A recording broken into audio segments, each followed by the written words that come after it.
n'en prétendez pas qu'en me plaignant ainsi aux nymphes de ces bois y apprennent mon souci, que mes cuisants regrets, leur discourant ma flamme, trahissent malgré moi les secrets de mon âme. Yeah, mais on ne saura mon mal par ce moyen, y en parlerait si bas qu'on n'en saurait rien. Et ce n'est pas encore une petite gêne que de souffrir beaucoup et de cacher sa peine.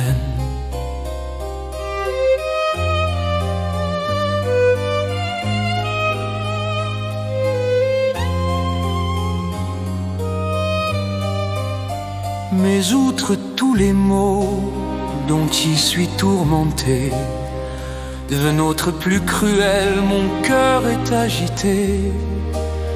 Ce monstre sans pitié qu'on nomme la île aussi, de funestes soupçons troublant ma fantaisie.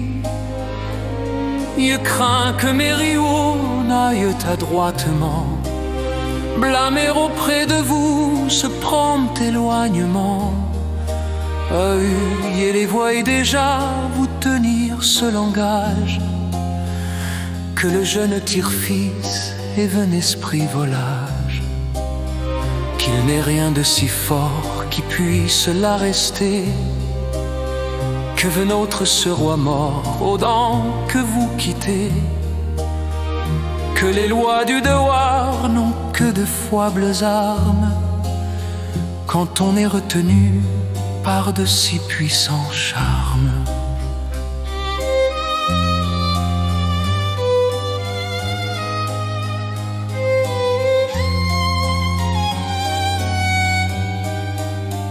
Que l'amour, quoiqu'enfant, est assez résolu, et qu'il règne toujours devant me pouvoir absolu, que son empire vaille jusqu'à la tyrannie, que chez lui la raison doit passer pour manie,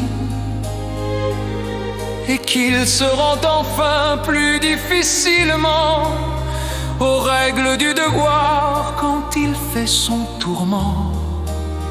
Vous savez à quel point la haine peut atteindre, et par là vous voyez s'il y a beaucoup à craindre. Si de tant d'ennemis on me voit combattu, un absent et bien foible et bientôt abattu.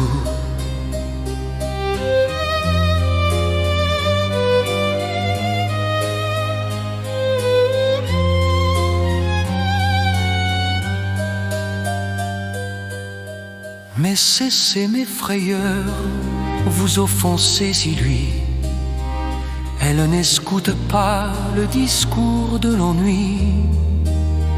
Elle ne reçoit point de fausses impressions et ne peut ignorer quelle est ma passion. Généreuse vertu dont mon âme est charmée, aimable vérité que y'aille toujours aimé. Prenez bien mon parti contre mes ennuyeux. Lorsqu'ils m'accuseront, défendez-moi contre eux. Confondez de leur voix l'insolence importune.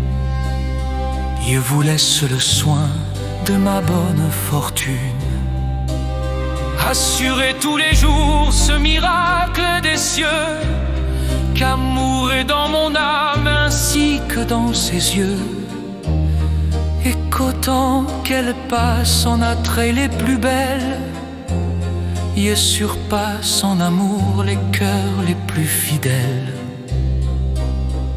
Ne voulez-vous pas bien, objet rare et charmant, que y a laisse en ses mains le soin de votre amante?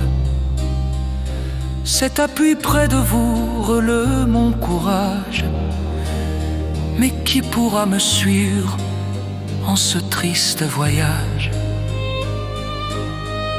Qui me consolera de ne vous plus revoir?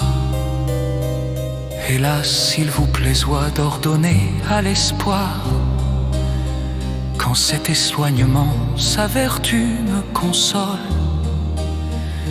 il ne vous coûtera que une seule parole, ou pour vous épargner un regard gracieux. Il entend assez bien le langage des yeux.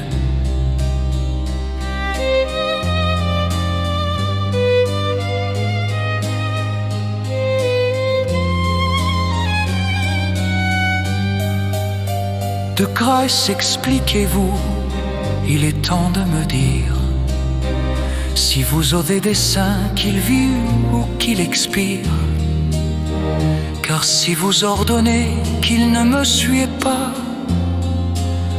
il faut en même temps me résoudre au trépas. Vous aurez même soin si vous voulez qu'il meure.